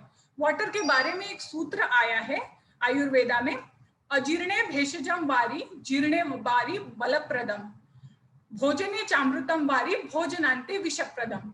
इसका मतलब है कि जिसको अजीर्ण हुआ है, जिसको इंडाइजेशन हुआ है, उसने घूट घूट करके ल्यूकवार्म वाटर थोड़ा थोड़ा पीना है। उसके बाद जिसका खाना पूरी तरह से पच चुका है, मतलब 3 घंटे हो चुके हैं खाना खाने के बाद, उसने पानी पिया तो उसका बल, स्ट्रेंथ बढ़ेगी। उसके बाद जब अगर हम खाने के बीच बीच में भोजने चामृतम वारी, मतलब खाने के बीच बीच में अगर हम सिप सिप करके थोड़ा थोड़ा पानी पीते हैं तो वो डाइजेशन को बहुत अच्छा करता है, वो अमृत समान है। और उसके बाद लास्ट में दिया गया है भोजनांते विषप्रदम, मतलब भोजन के एंड में खाना खाने के बाद अगर कोई 2-3 ग्लास पानी एकदम से पीता है, उसकी वजह से डाइजेस्टिव जूसेस जो है वो डिसॉल्व हो जाते हैं और डाइजेशन नहीं कर पाते हैं, वो खाना अनडाइजेस्टेड पड़ा रहता है, जिसकी वजह से कई तरह के रोगों की उत्पत्ति होती है। तो हमारी इम्यूनिटी जो बढ़ानी है उसके लिए हमें स्पेसिफिक मेडिसिन की ही तरफ हर वक्त जाना जरूरी नहीं होता है। हम जो डेली का खान पान कर रहे हैं वो भी अगर सही तरीके से करें तो हमारे लिए वो एक औषधि के समान होता है। पानी भी हमारे लिए औषधि के समान हो सकता है। पानी का एक और बहुत बड़ा रिलेशन है डायबिटीज के साथ, जो मैं यहाँ शेयर करना चाहती हूँ। अगर हम पानी बहुत ज्यादा पीते हैं, आपको पता होगा पानी और जल और अग्नि, ये दोनों एक दूसरे के अपोजिट हैं। हमारी बॉडी में अग्नि का स्थान बताया है अग्न्याशय, मतलब पैंक्रियाज। पैनक्रियाज अग्नि का स्थान है, मतलब वहां से डाइजेस्टिव जूसेस सिक्रीट होते हैं, गॉल ब्लैडर से डाइजेस्टिव जूसेस सिक्रीट होते हैं, और पैनक्रियाज से इंसुलिन भी सिक्रीट होता है। जब हम एक्सेसिव अमाउंट में, मतलब एक साथ 3 से 4 ग्लास पानी पीते हैं, तब हम इन जूसेस को डाइल्यूट कर देते हैं कंप्लीटली, जो कि हमारे पैनक्रियाज को स्लगिश करता है। और स्लगिश पैनक्रियाज जो है वो इंसुलिन सिक्रीशन ठीक से नहीं कर पाते हैं, जिसकी वजह से ब्लड में ग्लूकोज लेवल बढ़ता है, उसकी वजह से हम एंड अप होते हैं डायबिटीज मिलेटस 2 में। तो हमें ये ध्यान रखना है कि ये रिलेशन पानी के साथ भी है। बहुत सारे किडनी स्टोन्स के पेशेंट हमारे पास आते हैं कि पथरी निकालने के लिए हमने बहुत पानी पिया, पथरी अगर छोटी सी है और हमने थोड़े दिनों तक पानी पिया तो पथरी निकल जाती है, बट अगर हम वही कंटिन्यूअस पानी का सेवन करते रहते हैं तो यही किडनी स्टोन के पेशेंट फिर डायबिटीज मिलेटस 2 में कन्वर्ट हो जाते हैं, वो इसी वजह से होते हैं। तो हमें ये ध्यान रखना है कि हमें पानी पीना है, पानी हमारे लिए जीवन के समान है, बॉडी को हाइड्रेट रखना बहुत जरूरी है, लेकिन उसकी अतिशयोक्ति हमें नहीं करनी है। बहुत ज्यादा अमाउंट में एक साथ पानी नहीं पीना है, थोड़ा थोड़ा पानी आप पीते रहेंगे तो आपके लिए वो औषध के समान होगा। इसके बाद हम मुड़ते हैं एक्सरसाइज की तरफ। एक्सरसाइज और योगा के बेनिफिट्स मोस्टली सब लोगों को पता होते हैं। ये बॉडी की स्ट्रेंथ बढ़ाता है। According to the body strength आप योगा कर सकते हो, मतलब अर्ध शक्ति व्यायाम, जितनी आपकी शक्ति है उसकी अर्ध शक्ति आपको व्यायाम करना है। जब तक कि आपको पसीना ना आ जाए सर पे, होठ के ऊपर, आपको जब तक कि आपकी सांस पूरी तरह से फूलती नहीं है, तब तक कि आप व्यायाम कर सकते हो। अगर आपको बहुत ज्यादा थकान महसूस हो रही है और लग रहा है कि ये आपकी कुव्वत से ज्यादा आप व्यायाम कर रहे हो, तो आपको रुक जाना है। तो एक्सेसिव जो करते हैं, मतलब जो जिम में वगैरह जाते हैं, वो लोगों का बहुत बार ऐसा होता है कि वो अपनी बॉडी स्ट्रेंथ से ज्यादा व्यायाम करते हैं, जो उनके शरीर को घातक होता है, ना कि फायदेमंद। तो हमें थोड़ा सा इन चीजों को अवॉइड करना है डेली इसमें। और हमें जितना, अगर जिम में भी जा रहे हैं तो जितना अपनी बॉडी को हो सकता है उतना व्यायाम करें। घर में आप योगा प्रैक्टिस कर सकते हैं, वार्म अप एक्सरसाइजेस, सूर्य नमस्कार, भुजंगासन, ये मैंने कुछ नाम लिखे हैं। ये योगासन जो है वो अंडर एक्सपर्ट सुपरविजन आपने परफॉर्म करने हैं। कोई भी एक्सपर्ट जो होगा योगा का या फिर आयुर्वेदिक डॉक्टर, उनसे कंसल्ट करके कि मेरी बॉडी को क्या क्या सूट होता है, मैंने क्या करना चाहिए। ये मोस्टली ऑक्सीजन, लंग स्ट्रेंथनिंग के भी आसनास है, जिसमें बॉडी में बहुत अच्छी अमाउंट में ऑक्सीजन जाता है। तो ये सारे आसनास आप कर सकते हैं। अदरवाइज आपको अगर कुछ भी नहीं हो रहा है तो वॉक, ब्रिस्क वॉक आप कर सकते हो 15 to 1 आवर तक का। आप डेली रूटीन में अगर ये रखोगे तो भी आपको इससे बहुत अच्छे बेनिफिट्स मिलेंगे। It makes body active, boost the digestive fire, helps in getting read of accumulated fat and दस रिड्यूसेस द ओबेसिटी। सर्कुलेशन बढ़ाता है, ओवरऑल स्ट्रेंथ बढ़ाता है, फ्लेक्सिबिलिटी एंड स्टेबिलिटी बढ़ाता है बॉडी की। आसन के फायदे बहुत सारे हैं और सबको पता है कि ये करना है, बट एक रहता है हमारा लेजी माइंड। सो ऐसा समझिए कि मैं आपको रिमाइंडर दे रही हूँ कि आपको आसन और योगा करना है डेली। इसमें घर पे बैठकर सुबह उठकर मुझे क्या करना है, ये सवाल आपके मन में नहीं आएगा। आप अगर 6 बजे भी उठ रहे हो तो आप उस उठने के बाद 1 घंटे तक आप योगासन, एक्सरसाइज, वॉकिंग ये कर सकते हो। इसमें आपका आराम से 1-1.5 घंटा जाता है, जो आपकी बॉडी के लिए बहुत फायदेमंद होता है। ये हार्मोन रिलीज होते हैं, एंडोमॉर्फिस एंड डोपामिन्स। ये जो होते हैं ये हमें फीलिंग ऑफ अल्टीमेट हैप्पीनेस और स्ट्रेस रिलीफ के लिए बहुत काम आते हैं। तो हमारा स्ट्रेस भी रिलीफ हो रहा है, हम हैप्पी भी हो रहे हैं, हमारा बॉडी का स्ट्रेंथ भी अच्छा हो रहा है। तो इन सारे फायदों को ध्यान में रखते हुए थोड़ा सा योगा और एक्सरसाइज में इंडल्ज होना है। ये बहुत कठिन नहीं है। अगर मैंने लिखा है कि एक्सपर्ट के इसमें करना है, वो मैंने सिर्फ इसलिए लिखा है क्योंकि बहुत सारे लोग यूट्यूब पे देखकर थोड़े से गलत कर देते हैं और उनको कभी नुकसान भी पहुंचता है शरीर को, इसलिए मैंने लिखा है। लेकिन आसान होते हैं, आप इजीली इनको घर पे परफॉर्म कर सकते हो या फिर वॉक कर सकते हो। योगा और उसके बाद आता है प्राणायाम, जो कि कोविड टाइम्स में बहुत ज्यादा इम्पोर्टेंट है। इसमें अनुलोम विलोम, पूरक कुंभक, रेचक, भ्रामरी, शीतली, भ्रसरिका है।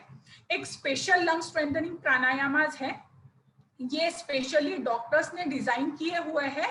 आपकी लंग की कैपेसिटी जब कम हो जाती है, ऑक्सीजन कैरिंग कैपेसिटी, उस वक्त उसको बढ़ाने के लिए हम क्या व्यायाम कर सकते हैं, ये इसमें बताया है। अभी समय की कमी के कारण मैं यहाँ पे आपको वो करके नहीं दिखा सकती हूँ, लेकिन जिनको भी ये पता करना है वो मुझे कांटेक्ट कर सकते हैं या आयुर्वेदिक डॉक्टर से कांटेक्ट कर सकते हैं, हम आपको पूरा डिटेल में वो समझा सकते हैं।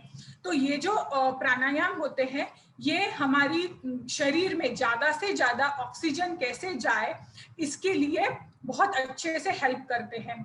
Strengthen the lungs, keeps it away from the diseases, specially जो रेस्पिरेटरी ट्रैक होता है नोज से लेकर लंग तक, इन सबको डिसीज से मुक्त रखना, डिसीज से फ्री रखना, ये प्राणायाम काम करते हैं। इनको नाड़ी शोधन प्राणायाम भी बोलते हैं, इसमें के अनुलोम विलोम को।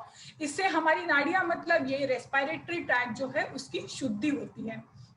ये डाइजेस्टिव सिस्टम को भी इम्प्रूव करता है, माइंड को काम करता है, मेंटल एंड फिजिकल स्ट्रेस भी कम होता है, कॉन्फिडेंस बढ़ता है, कंसंट्रेशन एंड मेमोरी बढ़ती है, ब्लड सर्कुलेशन अच्छा रहता है, और हमारी जो प्रिपरेशन है मेडिटेशन के लिए, प्री प्रिपरेशन हम इसको बोल सकते हैं, जो हम प्राणायाम से कर सकते हैं। तो इतने सारे बेनिफिट्स प्राणायाम के होते हैं। आपने सुबह अगर इसको प्रैक्टिस किया तो आपको ये सारे बेनिफिट्स मिल सकते हैं। ये एक तरीके की आपकी इम्यूनिटी बढ़ाना है, आपकी शरीर में ऑक्सीजन कैरिंग कैपेसिटी बढ़ाना, मतलब आपकी इम्यूनिटी बढ़ाना। उसके बाद मेडिटेशन की तरफ आते हैं। मेडिटेशन का इम्पोर्टेंस यहाँ पे बैठे हुए कई सारे लोगों को बहुत अच्छी तरीके से पता है, तो इसमें डिटेल में जाने की आवश्यकता नहीं है। मैं सिर्फ इतना बताऊंगी कि जो सबसे मेन चीज है अभी कोविड टाइम में जो सब लोग फेस कर रहे हैं वो है स्ट्रेस, क्योंकि हम बाहर नहीं निकल पा रहे हैं, कंटिन्यू निगेटिव न्यूज सुन रहे हैं, हमारे सामने हमेशा निगेटिव पिक्चर आ रहे हैं कि इतने लोग जा रहे हैं, इतने की डेथ हो रही है, ऐसा हो रहा है, हम बाहर नहीं जा सकते, बहुत सारी चीजों का हमें स्ट्रेस हो रहा है। इस स्ट्रेस से निकलने के लिए सबसे उत्तम साधन है मेडिटेशन। ये आपको कामनेस देगा, सामंजस्य लाएगा, और एक तरीके के आपका प्रोसेस ऑफ ट्रांसफॉर्मेशन होगा, मतलब आप निगेटिविटी में से पॉजिटिविटी की तरफ जा सकते हो। इसमें मैत्री साधना आपको बहुत अच्छी तरीके से हेल्प कर सकती है। मैत्री साधना मतलब हम कितना भी कहते हैं कि हमें निगेटिविटी से बाहर निकलना है, but it is not very easy. हम बहुत आसानी से निगेटिविटी में से निकल नहीं सकते हैं। कैसे पॉजिटिव बनना है, इसके लिए भी हमें खुद को बहुत प्रयास करने पड़ते हैं, और वो जो प्रयास है वो हम मेडिटेशन से और मैत्री साधना से बहुत अच्छी तरीके से कर सकते हैं। मैत्री साधना मतलब हम अपने मन में अगर किसी के बारे में कुशल मंगल, उनकी सुख की इच्छा करते हैं, निस्वार्थ भावना से हम उनके लिए कुछ अच्छा, उनकी कल्याण की भावना करते हैं, फ्रेंडशिप की भावना करते हैं उनके साथ, ये सारी चीजें जो है ये साधना में करते हैं। अगर कोई रिलेटिव है हमारा या कोई फ्रेंड है वो बहुत दूर है, जिनके साथ हम कांटेक्ट में नहीं आ सकते हैं, वो बीमार है, तो हम उनके लिए उनकी कल्याण की भावना कर सकते हैं। हम खुद में पॉजिटिविटी ला सकते हैं, खुद में हम मैं सुखी हूँ, मेरा मंगल हो, मेरा कल्याण हो, ये सब बोल के हम खुद में पॉजिटिविटी ला सकते हैं, और यही पॉजिटिविटी हम दूसरों को दे सकते हैं। तो मैत्री साधना जो है वो इसके लिए हमें बहुत अच्छे से हेल्प कर सकती है। तो मेडिटेशन और मैत्री साधना की प्रैक्टिस जो है वो हमें मानसिक निगेटिविटी जो है उससे दूर रखने के लिए और हमें सकारात्मक बनने के लिए बहुत हेल्पफुल है। उसके बाद मील टाइम के बारे में बहुत सारी बातें डॉक्टर मोनाली ने बताई है कि मील टाइम्स हमारे कैसे होने चाहिए, उसकी डिटेल में मैं नहीं जाऊंगी। उसके बाद मैं सीधा आती हूँ लंघनम परम औषधम पर। आपको कौन से टाइम में ब्रेकफास्ट, लंच और डिनर लेना है, अगर ब्रेकफास्ट ले रहे हैं तो, और फिर लंच कब और डिनर कब, ये टाइमिंग्स है जनरल। इसके बाद हमें जब हमें भूख लगती है अच्छे से तब मील लेना है। ये सारा इम्यूनिटी से कैसे रिलेटेड है? हमारी शरीर की अग्नि अगर अच्छी है, डाइजेस्टिव फायर अच्छी है, पचन शक्ति अच्छी है, तो हम रोगों के साथ मुकाबला अच्छे से कर सकते हैं। हमारे पास कोई भी रोग नहीं आता है, मतलब हमारी इम्यूनिटी बूस्ट होती है। तो इसकी वजह से हमें ये टाइमिंग्स जो है ये फॉलो करने हैं। ये टाइमिंग्स में अगर हम उतना आहार खाते हैं तो वो अच्छे से डाइजेस्ट हो जाता है और हमें कोई भी इंडाइजेशन, गैस, एसिडिटी ऐसे प्रॉब्लम्स नहीं होते हैं। इसमें मैंने आगे लिखा है लंघनम परम औषधम। लंघनम का मतलब है उपवास, खाली पेट रहना। अब खाली पेट रहना ये जो है ये परम औषधम, मतलब इसको औषध के रूप में माना गया है। क्यों? क्योंकि अगर हम पेट को टाइम देते हैं थोड़ा सा हीलिंग के लिए, उस वक्त क्या होता है, जो हमने पहले का डाइजेस्ट किया हुआ फूड है उसकी वजह से जो अनडाइजेस्टेड फूड मटेरियल अंदर पड़ा है, टॉक्सिन है, वो पूरी तरह से डाइजेस्ट हो जाते हैं, फ्लश आउट हो जाते हैं। दूसरी बात, हमारे बॉडी को हीलिंग टाइम मिलता है। अगर हम किसी डिसीज कंडीशन में है तो भी, और अगर हम स्वस्थ है तो भी, हमारे बॉडी को हीलिंग टाइम मिलता है, डाइजेस्टिव सिस्टम को रिलैक्सेशन का टाइम मिलता है। ये टाइम हमारी बॉडी को हील करता है और हमारी इम्यूनिटी बढ़ाता है। अगर हमने सुबह का उपवास रखा, मतलब अगर हम सुबह खा रहे हैं और शाम को हमने उपवास किया तो वो ज्यादा बेटर रहता है, या फिर पूरे दिन का लंघन। अब ये जो होता है ये हर एक, जैसे डॉक्टर मोनाली ने बताया कि हर एक की प्रकृति के हिसाब से अलग अलग होता है। आप ये थोड़ा सा डॉक्टर के साथ भी कंसल्ट कर सकते हैं, लेकिन जनरली अगर आपको उपवास करना है तो साबूदाना या चिप्स या आलू या स्वीट पोटैटोस, ऐसी बहुत सारी हेवी चीजें खाने की जरूरत नहीं होती है। उपवास मतलब आपको कंप्लीटली लंघन करना है, ये सारी चीजें नहीं खानी है।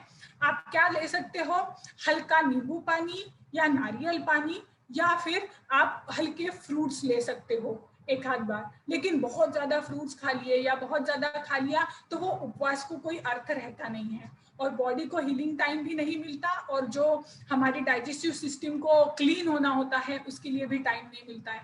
तो इसकी वजह से अगर हमें उपवास करना है तो हमें कुछ भी नहीं लेना है, या फिर हमें बहुत कम मात्रा में पानी लेना है। बहुत सारे लोग बताते हैं कि मैं अगर उपवास करता हूँ या करती हूँ तो मेरा पेट बहुत फूल जाता है, गैसेस बन जाते हैं। ऐसी कंडीशन में हम उन्हें एडवाइस करते हैं कि थोड़ा सा गाय का घी आप गर्म पानी में डालकर लिया कीजिए, ताकि वो जो वात है बढ़ा हुआ पेट के अंदर का, वो कम हो जाएगा, आपकी गैसेस कम हो जाएगी। तो ऐसे अकॉर्डिंगली आपको जो प्रॉब्लम्स होते हैं उसके अकॉर्डिंगली सोल्यूशन देखकर आप उपवास कर सकते हैं, लंघन कर सकते हैं। तो हम घर पे बैठे हैं, उपवास किनको नहीं करना है, जो मेहनत मजदूरी के काम करते हैं, जो शारीरिक, उनको उपवास की जरूरत नहीं होती है, क्योंकि ऑलरेडी उनकी बॉडी जो है वो सारा फूड डाइजेस्ट करके टॉक्सिन जो है वो फ्लश आउट करती है। जो घर पे बैठे होते हैं, जिनको ज्यादा शारीरिक श्रम नहीं करना होता है, उनको उपवास की जरूरत होती है। हमारे बॉडी में जो एक्यूमुलेटेड फैट है, अनडाइजेस्टेड मटेरियल है, वो सारा डाइजेस्ट हो जाता है, हमारी ओबेसिटी भी कम होती है। इस तरीके से बहुत सारे फायदे होते हैं लंघन के। इसके बाद अवॉइड डिस्ट्रक्शन व्हाइल हैविंग मील। हम जब खाना खाते हैं तब हमारा पूरा ध्यान जो है वो खाने की तरफ होना चाहिए। हमने अच्छे से चबा चबा कर खाना खाना चाहिए, क्योंकि डाइजेशन की जो प्रोसेस है वो माउथ से स्टार्ट होती है। जो हमारा सलाइवा है वो अन्न के साथ जब मिक्स होता है तब जाकर अंदर उसको डाइजेशन जो है वो फूड का अच्छे से होता है। तो हमें चबा चबा कर आराम से आहार लेना चाहिए। आहार लेते समय हमें किसी और चीज की तरफ, मतलब मोबाइल देख रहे हैं, लैपटॉप देख रहे हैं या बहुत ज्यादा बातें कर रहे हैं, ऐसा नहीं करना है। तभी जाकर वो आहार जो है हमारे शरीर को अच्छे से लगता है, पचता है। और जब हमारा खाना हो जाता है उसके बाद अगर हम वज्रासन में बैठते हैं, तो वज्रासन जो पोजीशन है, यहाँ पे मैंने इमेज दिखाई है, बहुत सिंपल सी इमेज है। अगर आप इसमें बैठते हो, I hope everyone can see, ये जो पोज है इसमें अगर आप बैठते हो तो इसमें आपकी डाइजेस्टिव ट्रैक जो है वो पूरी अच्छे से नॉर्मल अवस्था में होती है, सीधी, और अन्न जो है उसको पचने में हेल्प मिलती है, डाइजेशन अच्छे से हो जाता है। तो ये सारा मील के बारे में है। इसके बाद और कई सारे पॉइंट्स हैं जो हमने स्पेशली कोविड टाइम्स में सबने बहुत जगह पे देखे हैं, पढ़े हैं। उसमें का है स्टीमिंग। स्टीमिंग जो है वो स्टीम जो होती है वो अपने नेसल पैसेज जो होता है, रेस्पिरेटरी पैसेज, उसको क्लीन अप करती है, ओपन अप करती है, प्रोटेक्ट करती है उस पैसेज को। इसलिए नॉर्मल पानी की स्टीम अगर हम दिन में 1 या 2 बार लेते हैं तो वो हमारे लिए एक तरीके से प्रोटेक्शन का काम होता है। उसमें हम यूकेलिप्टस ऑयल ऐड कर सकते हैं। इसमें हमें एक ध्यान रखना है कि स्टीम लेने के तुरंत बाद हमें फैन के नीचे या एसी के नीचे नहीं जाना है। एक्सट्रीम टेम्परेचर चेंजेस से हमारी बॉडी पर उसका अलग असर होता है, इसलिए उसके साइड इफेक्ट को रोकने के लिए ये अवॉइड करना है। उसके बाद उसमें ज्यादा कुछ भी डालने की जरूरत नहीं है। सिंपली अगर आपने 2 ड्रॉप यूकेलिप्टस ऑयल डाले या नहीं डाले, प्लेन वाटर की स्टीम ली तो इट इज सफिशिएंट। उसके बाद धूपन चिकित्सा बताई है। धूपन मतलब फ्यूमिगेशन ऑफ मेडिकेटेड हर्ब्स।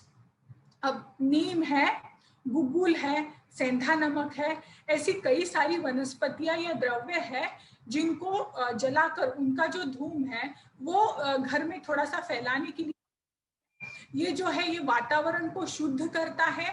जो हमारे आजू बाजू में जर्म्स, बैक्टीरिया जो भी एयर में प्रेजेंट रहते हैं उनको नष्ट करता है। तो धूपन चिकित्सा इसलिए हमने बताई हुई है यहाँ पे। इसके बाद नस्य। नस्य जो है इसके नस्य कर्म मतलब क्या है, अपनी नाक में ऑयल के बूंद डालना।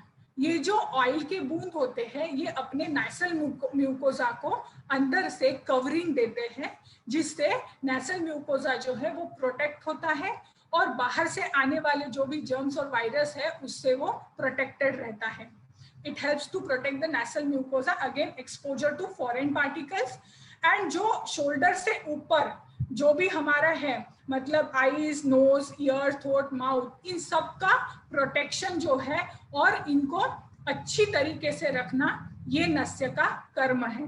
तो ब्रेन से रिलेटेड भी जिनके कोई डिसीजेस होते हैं उनमें हम नस्य कर्म बताते हैं, जो कि उनकी शरीर के लिए अच्छा होता है। आप सिंपली तिल ऑयल, तिल का तेल या फिर मेडिकेटेड ऑयल, अनु तेल वगैरह आता है, वो आप नाक में डाल सकते हैं। सुबह 2-2 ड्रॉप अपने दोनों नॉस्ट्रिल्स में डाल दिए तो आपका नेसल म्यूकोसा जो है वो through out the day protected रहता है। उसके बाद गंडूश और कवल बताया है। गंडूश मतलब ऑयल पुलिंग।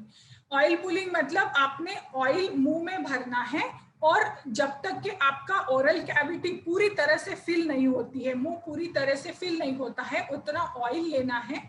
इसमें आप तिल का ऑयल, सिंपल तिल का ऑयल ले सकते हैं, उसको होल्ड करना है। जितनी देर तक आप होल्ड कर सकते हैं उसको होल्ड करना है और फिर उसको स्पिट आउट कर देना है। ये क्या करेंगे, ओरल कैविटी को प्रोटेक्ट करते हैं। आपके टीथ, गम्स, ओरल म्यूकोजा इसको प्रोटेक्ट करते हैं, मुंह के अंदर की पूरी परत को प्रोटेक्ट करते हैं। कवल मतलब क्या है, लिक्विड, मतलब कोई भी जैसे जो प्रोसेस हम गार्गलिंग में करते हैं वही कवल की प्रोसीजर है। थोड़े अमाउंट में लिक्विड लेना है मुंह में और उसको स्विश करना है, मुंह में घुमाना है उसको, इधर उधर थोड़ी देर तक घुमाना है और फिर थूक देना है। ये जो प्रोसेस है इसको कवल कहते हैं।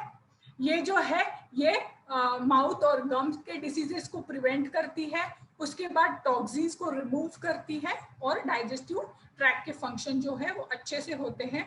इससे नोज, थ्रोट और ईयर के जो पैसेजेस होते हैं वो क्लियर हो जाते हैं।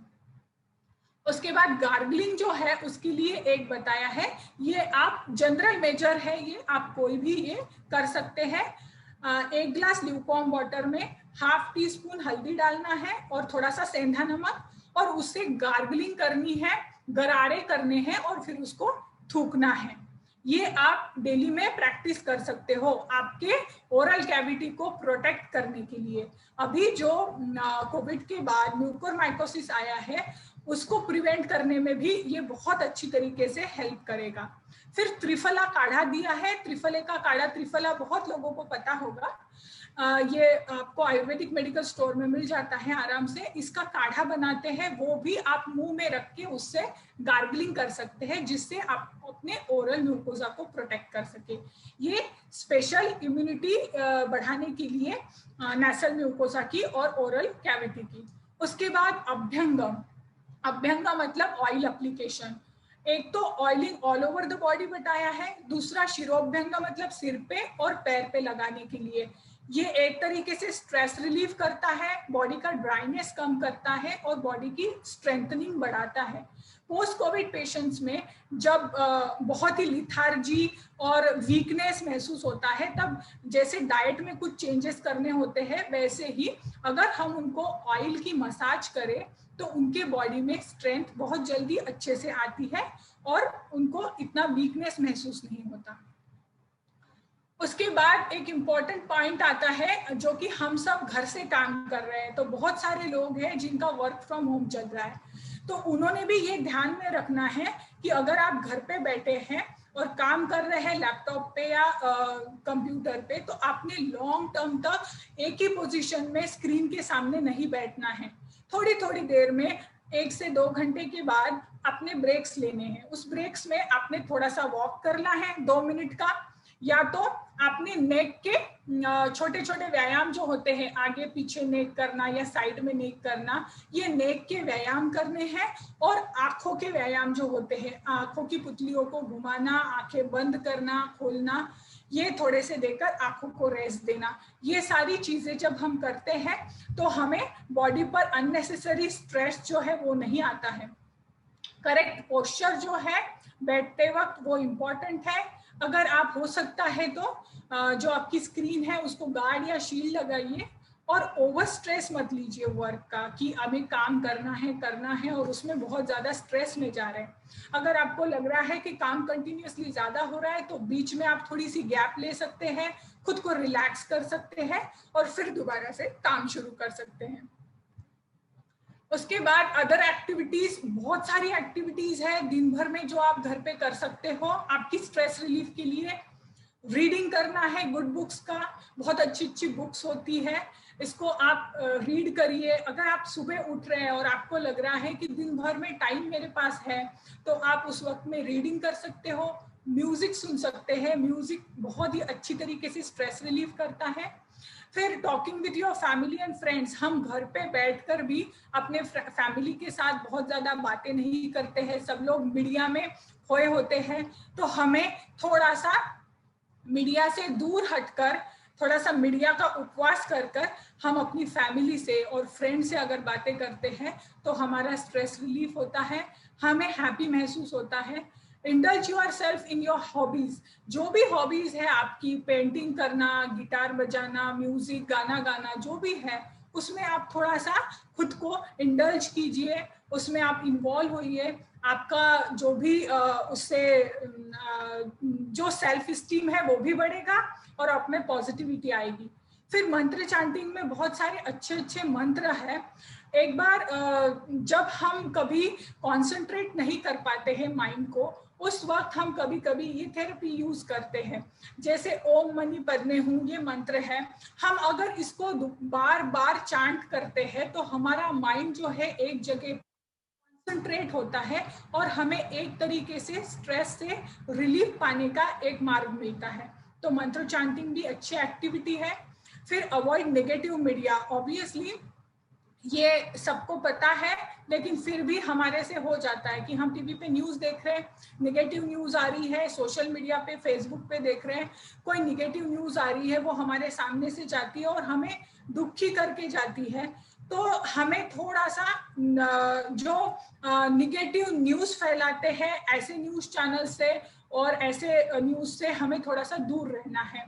कोशिश करनी है कि जितने जरूरी अपडेट है वही हम ले और बहुत ज्यादा न्यूज़ के इसमें मत जाए, ताकि हमें स्ट्रेस उतना नहीं होगा और हम नॉर्मल लाइफ जो है अपनी स्ट्रेस फ्री जी सकते हैं। इसके बाद कंटिन्यूअस यूज ऑफ एसी जो है वो भी एक कारण बन रहा है ये सारी डिसीजेस को और ज्यादा बढ़ाने के लिए। एसी में अगर हम कंटिन्यूअसली रहते हैं तो हमारा कफ बढ़ता है। और ये जो व्याधि है कोरोना, ये कोविड जो है कफ रिलेटेड डिसीज है, इसमें चेस्ट में कफ बढ़ता है। तो इसीलिए अगर आप कम से कम यूज करें या थोड़ी देर के लिए, जहाँ पे वेदर कंडीशन वैसी है वहाँ पे जरूरत हो तब तक चलाकर फिर बंद कर दे, थोड़ा सा कम यूज करें तो हमें उससे फायदा हो सकता है। इसके बाद आते हैं, ये सारी हम दिन भर एक्टिविटीज में एंडल्ज रह सकते हैं ताकि हमारा जो दिन है वो पूरा फ्रूटफुल रहे, क्रिएटिव रहे। उसके बाद स्लीप के लिए हमें इम्पॉर्टेंट है 7 to 8 आवर्स की स्लीप, बट बहुत सारे लोग हैं जो जिनकी इससे कम आवर्स में भी स्लीप बहुत अच्छे से हो जाती है। हमें कोशिश करनी है कि रात को 10 बजे तक हम सो जाए। दिन में सोना जो है वो हमने थोड़ा सा अवॉइड करना है, क्योंकि दिन में जब हम सोते हैं तब हमारी बॉडी में आम दोष जो है, कफ दोष, उसकी वृद्धि होती है, उसके कारण शरीर में टॉक्सिन्स बनते हैं, हमारा डाइजेशन जो है वो स्लगिश हो जाता है और उसकी वजह से भी टॉक्सिन्स बढ़ते हैं। ये इसीलिए हमें इमीडिएटली खाने के बाद भी नहीं सोना है, और दिन में जैसे 2-2 घंटे तक गहरी नींद में सोते हैं लोग, वो अवॉइड करना है। अगर आपको रेस्ट करना है तो आप आधा से 1 घंटे के लिए आराम से लेटे रहिए, कुछ पढ़ना है पढ़िए, या फिर किसी को जरूरत ही होती है दिन में रेस्ट करने की, जैसे प्रेग्नेंट वुमन है या बहुत वृद्ध व्यक्ति है, उनको रेस्ट की जरूरत होती है, वो रेस्ट ले सकते हैं। लेकिन हेल्दी पर्सन के लिए दिन में सोना थोड़ा सा अवॉइड करना है। और सोते समय जो स्क्रीन टाइम होता है उसको अवॉइड करना है। जब सोते समय हम बहुत देर तक हम स्क्रीन देखते रहते हैं या मीडिया देखते रहते हैं, उस समय हमारा ब्रेन जो है वो बहुत एक्टिवेट हो जाता है, ब्रेन के सेल्स एक्टिवेटेड हो जाते हैं, फिर उन्हें काम डाउन करना मुश्किल हो जाता है, तो वो नींद जल्दी से नहीं आने देते हैं। इसकी वजह से हमें नींद की कमी महसूस होती है, बहुत बहुत देर तक हम जगते हैं। तो हमें सोने से जस्ट पहले, आधा से 1 घंटे पहले हमें मीडिया को दूर रखना है, स्क्रीन को दूर रखना है और आराम से सोना है। अगर आपकी अच्छे से नींद पूरी होती है तो आपकी डाइजेशन भी अच्छी होगी और आपकी इम्यूनिटी भी बढ़ेगी। ये जो है, ये सारे मैंने जनरल मेजर्स दिए हैं जो भी हमें डेली के रूटीन में रखने हैं हेल्थी पर्सन के लिए। जो कोविड पेशेंट्स होते हैं, जो कि घर में रहकर, क्वारंटाइन रहकर अपना इलाज कर रहे हैं, वो भी इसमें से कई सारी एक्टिविटीज फॉलो कर सकते हैं अपने आप को पॉजिटिव रखने के लिए। और दूसरी चीज, जो एडमिटेड पेशेंट रहते हैं उनके लिए जो मैंने कोविड स्ट्रेंथनिंग, लंग स्ट्रेंथनिंग का व्यायाम बताया, प्राणायाम, उसको फॉलो कर सकते हैं।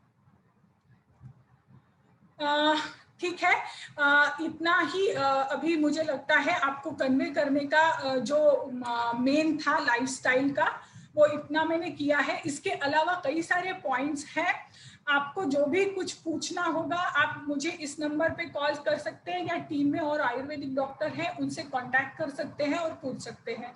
हम सवाल जवाब भी लेंगे, आपके अगर कुछ क्वेरीज होते हैं आप मुझे पूछ सकते हैं। इसके बाद हम पेशेंट का मनोगत लेने वाले हैं, कुछ पेशेंट्स का। उसके बाद आपको जो भी क्वेरीज होगी आप मुझे पूछ सकते हैं। मुझे ये जो प्रेजेंटेशन है मेरा आपने अच्छे से सुना, इसके लिए आप सब लोगों का बहुत बहुत धन्यवाद। और होप सो, मुझे लगता है जितना कन्वे करना चाहती थी मैंने आपको कन्वे किया है, आपने अच्छे से समझा है। अगर आपको कुछ लगता है तो आप पूछ सकते हैं। अभी मैं हैंड ओवर करती हूँ डॉक्टर संध्या जी को कि वो आगे का सूत्र संचालन करें। Thank you so much both the doctors. और मुझे ऐसा लगता है सभी श्रोतागण ने बहुत अच्छे से सुना है। तो ये डाइट और लाइफस्टाइल, इसको अपने जीवन में, जीवन का हिस्सा बना के ये सभी लोग स्वस्थ और अच्छा जीवन जी सकते हैं। तो इसके बारे में जिसको भी कुछ शंका होगी, जो भी कुछ प्रश्न आए होंगे, तो वो प्रश्न आप इन दोनों स्पीकर से पूछ सकते हैं। तो लेकिन मैं आपसे गुजारिश करूंगी कि कृपया इसी विषय से संबंधित आप प्रश्न पूछे। जिसको कुछ भी शंकाएं हैं। हेलो, हाँ, जय भीम। जय भीम। जय भीम। मैं क्या बोल रहा हूँ कि खाना खाने, अभी मैंने खाना खा लिया, तो खाना खाने के पहले पानी पीना चाहिए आधा घंटा पहले, या खाना खाने के बाद आधा घंटा पहले, आधा घंटा बाद में? हाँ जी, खाना खाने से आधा घंटा पहले और आधा घंटा बाद में हमें पानी नहीं पीना है। मतलब उससे पहले हम पी सकते हैं। कितना कितना पानी कितना पीना है? पानी कितना पीना है? अगर आपको प्यास लगती है तो हाँ। पीना है, ऐसा कंपलसरी नहीं है कि आधे घंटे पहले पानी पीना ही है। अगर आपको प्यास लगती है तो पीना है, जितना जरूरी है आधा ग्लास या उससे कम, जितना जरूरी है उतना। लेकिन कोशिश करनी है कि खाने से आधा घंटा पहले, खाने से आधा घंटा बाद आप पानी ना पिए। हाँ बोला। हाँ हाँ हाँ मॅडम, मला डॉक्टर हाँ बोला. मिनाली वानखेडे म्हणून विचारायचं आहे की त्यांनी हो म्हटलं बोला. की जे आपण षोडश आहार जे आपण घेतो आणि बेसिकली जे लोक डायबेटिक असतात किंवा थोडेसे हे असतात, तर जेवणाची सुरुवात आपण मिठ्या म्हणजे गोड पदार्थांनी आपण केली पाहिजे. परंतु ज्यांना समजा डायबिटीस असेल किंवा थोडा असेल, बॉर्डर असेल, तर त्याने तो आहार कसा घ्यावा किंवा हाँ. एकंदरीत डायबिटीस होऊच नये आयुष्यामध्ये आणि तर काय विशेष काळजी घ्यावी, हा माझा एक प्रश्न आहे. आणि ओके. दुसरे जे डॉक्टर आहेत तर त्यांना असा माझा प्रश्न आहे की आपण म्हणजे आपण जे थोडं वॉकिंग करतो, सध्याच्या लॉकडाऊन एवढं आपण गेटच्या बाहेर जात नाही सोसायटीच्या तेवढे व्यवस्थितपणे, तर गेटच्या कंपाऊंड मध्ये आपण वॉकिंग करू शकतो का? किंवा दुसरा प्रश्न असा आहे की आपल्याकडे जे पेपर येतात, न्यूजपेपर, तर ते पेपर जे आपण सकाळ सकाळी वाचणं पण दुपारी 12 नंतर वाचलं चालेल का? किंवा अशा प्रकारचे पेपर वाचणे किंवा घेणे हे अपायकारक आहे का? हा माझा एक प्रश्न आहे. आणि दुसरं म्हणजे माझी थोडीशी क्रिएटिनिन लेवल जी आहे 1.5 कशी आहे, ती थोडीशी वाटते. तर एकंदरीत क्रिएटिनिन लेवल कमी करण्यासाठी आयुर्वेदामध्ये काय उपाय आहे? त्याच्यामध्ये छोटे 4 प्रश्न आहेत. तुम्ही विचारलेलं की डायबिटीज होऊ नये म्हणून काय करायला पाहिजे, किंवा जे म्हटलं जो मैंने बोला है कि खाने के पहले हमने मीठा खाना है, तो ये डायबिटिक पेशेंट जो है उनके लिए नहीं है। जो पेशेंट जैसे हमें देखने को मिलता है कि डेजर्ट खाने की बहुत ज्यादा फैशन अभी है। मतलब सब खाना होने के बाद हम डेजर्ट खाते हैं। तो वो जो डेजर्ट है या जो भी मीठी चीजें है, जिसमें कुछ भी हो सकता है, गुलाब जामुन हो सकते हैं या फिर सादी खीर हो सकती है, या जो भी हमारे खाने में मीठी चीज रखी हुई है वो हम एंडिंग में खाते हैं। लेकिन वैसा ना करें। जब हम खाना खा रहे हैं तो स्टार्टिंग में मीठा खाने से क्या होता है, जल्दी डाइजेस्ट होता है। और जो डायबिटिक पेशेंट है उनके लिए तो मीठा मतलब अवॉइड ही करना है उन्होंने मीठा, क्योंकि मीठा खाने से क्या होता है, कफ की वृद्धि होती है, कफ बढ़ता है बॉडी का, और फिर आपकी जो ये है शुगर लेवल है वो बढ़ सकती है। और दूसरा आपने बोला है कि मीठा खाने से क्या, हाँ, और आपने जो बोला है कि डायबिटीज ना हो इसके लिए क्या करना है, तो इसके लिए मैं जो आहार में बताया है वही बताऊंगी। औषध तो है डायबिटीज होने के बाद भी हम औषध लेके उसको कम कर सकते हैं, या डायबिटीज ना हो उसके लिए भी है। लेकिन डायबिटीज ना हो इसके लिए हमने क्या खाना खाना चाहिए, एक तो जो नियम बताए हुए हैं उस नियम के हिसाब से अगर आप खाना खाते हैं प्रॉपर टाइम पे, प्रॉपर मात्रा में, तो आपको डायबिटीज होने के चांसेस जो है वो कम रहेंगे। दूसरी बात, जो हम गुड़ खाते हैं वो गुड़ पुराना होना चाहिए। मतलब कितना पुराना, 3 साल पुराना, 2 से 3 साल पुराना, उससे ज्यादा पुराना नहीं होना चाहिए। गुड़ खाना है तो कौन सा, काले कलर का गुड़ खाना है। और अगर हम धान्य खाते हैं, जो भी गेहूं खाते हैं, चावल खाते हैं, तो ये चीजें धान्य जो है गेहूं, चावल या कोई दाल, ये पुरानी रहनी चाहिए। अगर हम नवधान्य खाते हैं, मतलब अभी इसी सीजन में आया है गेहूं और हम अभी खा रहे हैं, तो उससे बॉडी में कफ ज्यादा बढ़ता है, वेट भी गेन होता है और डायबिटीज होने के उससे ज्यादा चांसेस रहते हैं। लेकिन वही अगर आप उसको पुराना करके, मतलब इस साल का जो धान्य है वो नेक्स्ट साल में खाओगे, तो उससे डायबिटीज होने के जो चांसेस है वो कम हो जाते हैं।